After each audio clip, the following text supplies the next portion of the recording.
নমস্কার, আমার ক্লাসরুমে আবার আপনাদের স্বাগত জানাই। প্রথমেই আমি কৃতজ্ঞতা প্রকাশ করছি ভারতের দর্শকদের, যারা আমার ভিডিও নিয়মিত দেখেন, আর বাংলাদেশের মানুষদের প্রতি আমার অসংখ্য কৃতজ্ঞতা রয়েছে। ভারতের যারা অন্যান্য রাজ্যের মানুষ রয়েছেন, তারা দেখছেন, তাদের প্রতিও আমার ভীষণ রকম আমি আমার কৃতজ্ঞতা প্রকাশ করছি, কারণ তারা বাংলা ভাষায় শুনছেন, বাংলা ভাষাকে আপন করে নিচ্ছেন। আমি একজন বাঙালি হিসেবে এটা আমার কাছে খুবই গৌরবের।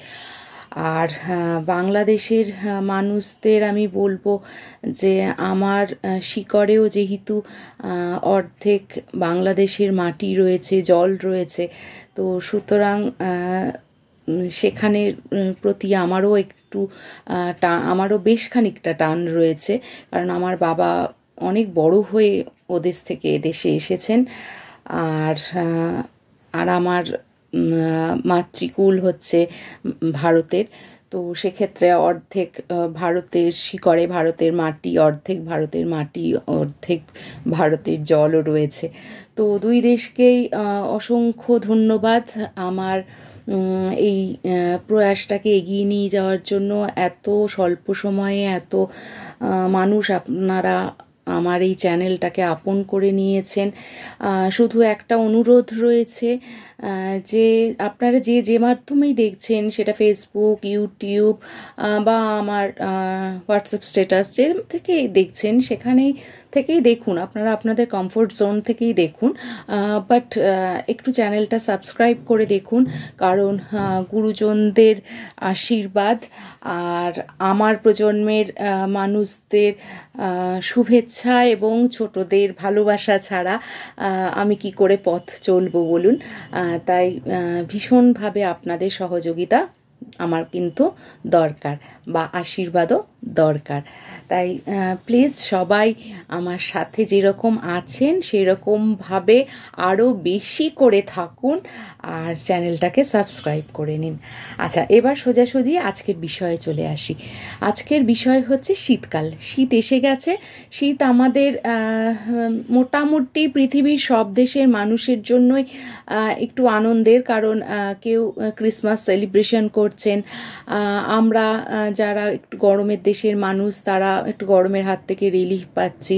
সেক্ষেত্রে আমরা বিভিন্ন রকম মজা করে থাকি, যেমন এক নম্বর হচ্ছে পিকনিক। প্রত্যেকটা মজা একটু আলাদা আলাদা করে বলছি। এক নম্বর হচ্ছে পিকনিক। এই সময়টা আমরা প্রকৃতির ভীষণ কাছাকাছি যাই, প্রকৃতির কোলে আনন্দ করি, বেশ খানিকটা সময় কাটাই, খাওয়া দাওয়া সমস্ত কিছু করি। খুব ভালো ব্যাপার, এটা নিশ্চয়ই করবেন, করা উচিতও। কিন্তু এখানে এইটা করতে গিয়ে আমরা কিছু ভুল কাজ করে ফেলি, যেগুলো প্লিজ করবেন না, তাহলে আমাদের প্রকৃতি কিন্তু আমাদের প্রতি রুষ্ট হবেন। যেমন হচ্ছে ধরুন, শীতকালে আমরা প্রচুর কমলালেবু খাই, কমলালেবুর খোসা যত্রতত্র ফেলছি পিকনিক করতে গিয়ে। তারপরে ধরুন বিভিন্ন রকম প্যাকেট বা বিভিন্ন কিছু এদিক ওদিক, মানে প্রচুর ওয়েস্ট জেনারেট করছি। এটা প্লিজ করবেন না। নির্দিষ্ট স্থানে ওগুলোকে ফেলুন। পারলে আপনারা যদি যেখানে যাচ্ছেন সেখানে যদি ওগুলো ম্যানেজমেন্টের ব্যবস্থা থাকে তো খুব ভালো, না হলে আপনারা তুলে নিয়ে এসে নির্দিষ্ট স্থানে ওটাকে ফেলুন। নেক্সট যেটা বলবো, পিকনিক করতে করতে এমনভাবে যাবেন না বা আসবেন না গান চালিয়ে, যাতে করে পথচারীদের ভীষণ অস্থিরতার সৃষ্টি হয়, পথচারীদের ভীষণ একটা অস্বাভাবিক পরিস্থিতির মধ্যে তারা এসে পড়ে। ওটা প্লিজ করবেন না। 3 নম্বর এক রিকোয়েস্ট হচ্ছে যে আনন্দ উশৃঙ্খলতার মাঝখানে একটা সীমারেখা আছে, ওটা যেন কোনোভাবে পার না হয়। তো সেই বিষয়টা সচেতন নাগরিক হিসেবে একটু মাথায় রাখতে হবে আমাদের সবাইকে, যাতে ওইটা কখনো, শালীনতার মাত্রা যেন কখনোই পার না হয়। 2 নম্বর বিষয় আসি, মেলা। মেলা ভীষণ শীতকালের জন্য আকর্ষণীয় একটা বিষয়, কিন্তু সমস্যা যেটা হচ্ছে, যেহেতু আমরা প্রচুর গাছ কেটে ফেলেছি, আর শীতকালটায় ইভাপোরেশন অর্থাৎ বাষ্পায়নও খুব বেশি হয়, তার ফলে মাটি প্রচুর ড্রাই আপ হয়ে যায় এবং সে কারণে যেটা অসুবিধা হয়, মেলার আনন্দ করতে করতে ধুলোর আনন্দও কিন্তু আমাদের নিতে হয়, মানে নাকে চোখে মুখে প্রচুর ধুলো চলে যায়। আর আমার মতো যারা শ্বাসকষ্টের রুগী, তাদের মাস্ক পরে ঘোরাটা ভীষণ কষ্টের হয়ে যায়, জানেন তো, মানে সেটা আপনারা রিয়েলাইজ করেন যারা এই সমস্যায় ভুক্তভোগী। তো সেইটা যাতে না হয় ওটা একটু দেখবেন, মেলায় ওয়েস্ট জেনারেট করবেন না। আর একটা জিনিস মেলার সমস্যা রয়েছে, আমরা মানুষকে আপন করে নেব ঠিক কথা, কিন্তু অন্যের জিনিসকে যেন কেউ ভুলেও আপন করে নেবেন না, কারণ যার যার জিনিস তার কাছে থাকাই ভালো, এটা নিরাপদ, আর এটাই মানে সমীচীন।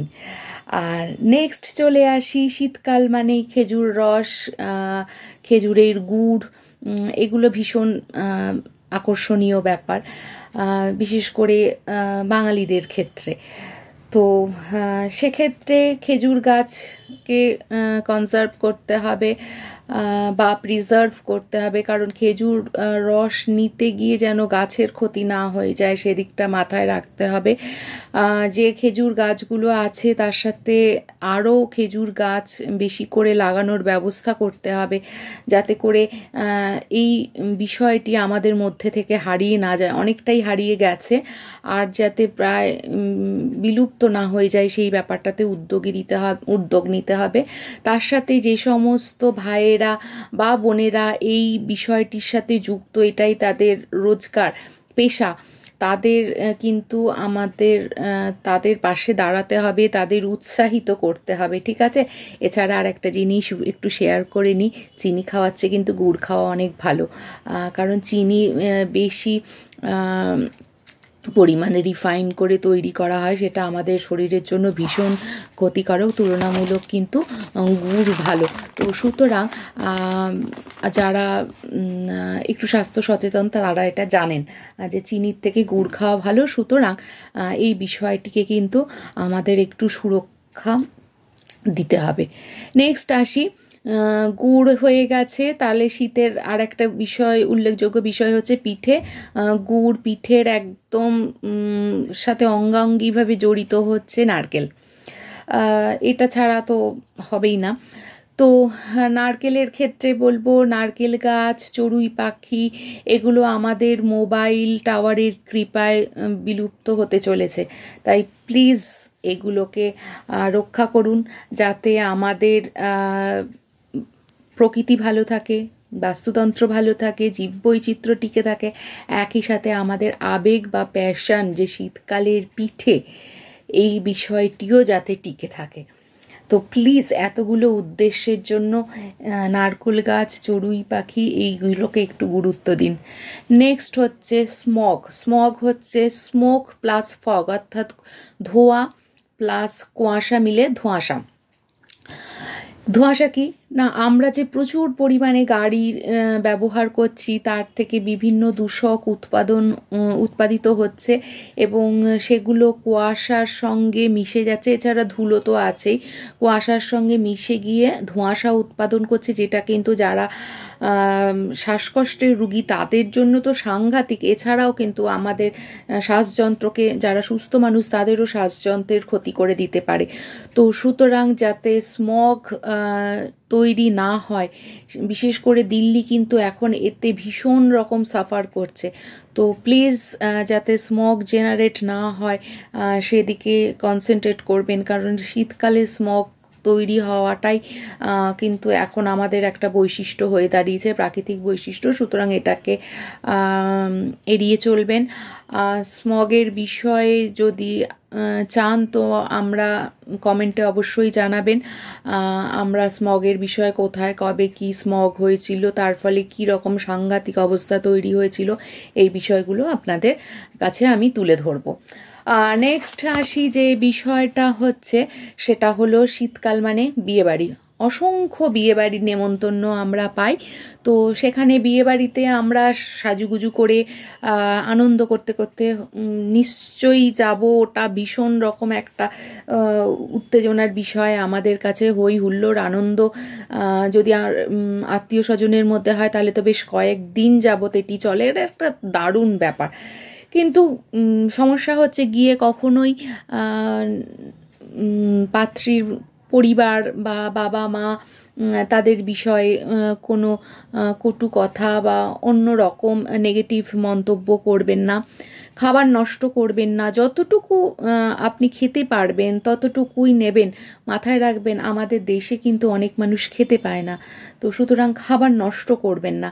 আর যদি আধ্যাত্মিকতার দিক থেকে বলতে হয় তাহলে একটু বলি যে ঈশ্বর বা প্রকৃতি আমাদের জন্য খাবার বরাদ্দ করে রেখেছে, তাকে অপচয় করা, অপমান করা কোনো অধিকার কিন্তু আমাদের নেই। তাহলে কিন্তু প্রকৃতি বা ঈশ্বর আমাদের প্রতি রুষ্ট হবেন। নেক্সট আসছি যেটা যে পাত্রীপক্ষ থেকে অতিরিক্ত কিছু আশা করবেন না, দাবি করবেন না। হ্যাঁ, তো সেগুলো একেবারেই করবেন না, কারণ তাতে কিন্তু পাত্রীর পিতামাতার প্রচণ্ড মানসিক চাপ বেড়ে যায়, যেটা আমাদের একেবারেই কাম্য নয়। বা পাত্রীরও মানসিক চাপ বাড়ে, তার নতুন পরিবার সম্পর্কে বিরূপ ধারণা হতে পারে, যেটা একেবারেই কাম্য নয়। পাত্রীর পিতামাতাকেও বলবো যে সম্পর্ক কিন্তু দাওয়াত হওয়ার মাধ্যমে হয় না। সম্পর্ক ভালোবাসা, আন্তরিকতা, বিশ্বাস, ভরসার ওপর তৈরি হয়ে থাকে। তাই দাওয়াতে কিন্তু ফোকাস করবেন না। আপনার সামর্থ্য অনুযায়ী আপনি আপনার কাছের মানুষদের উপহার দেবেন। নেক্সট বলবো যে দাওয়াত হওয়ার ক্ষেত্রে যেহেতু আমাদের একটা রীতিনীতি রয়েছে, যে আমরা দেখে আসি যে কাঠের আসবাবপত্র দিতে হবে, এরকম কোনো পুরনো চিন্তাভাবনার প্রতি না যাওয়াই ভালো, বা আভিজাত্য দেখানোর জন্য এই চাপটা না নেওয়াই ভালো। কারণ কাঠের এখন ভীষণ দাম, তো আপনার যেটা সামর্থ্য আপনি সেভাবেই দেবেন। এছাড়া কাঠের যদি সামগ্রী দিতেই হয় তাহলে দেখে নেবেন যে সেটা সার্টিফাইড কাঠ কিনা, অর্থাৎ কিনা 1972 সালের ওয়াইল্ড লাইফ প্রোটেকশন অ্যাক্ট এবং 1980 সালের ফরেস্ট অ্যাক্ট অনুসারে সেই গাছগুলোই কেবল কাটা যায় যে গাছগুলো মারা গেছে বা মৃত প্রায় মারা যাবে, তাদের আর কোনোভাবে রক্ষা করা যাবে না। তো সেই সব কাঠ দিয়ে জিনিস বানিয়ে বিক্রি হচ্ছে কিনা সেই বিষয়গুলো দেখে নেবেন। সেই কাঠগুলোই কেবল সার্টিফাইড কাঠ, বাকিগুলো বেআইনিভাবে কাটা গাছের কাঠ।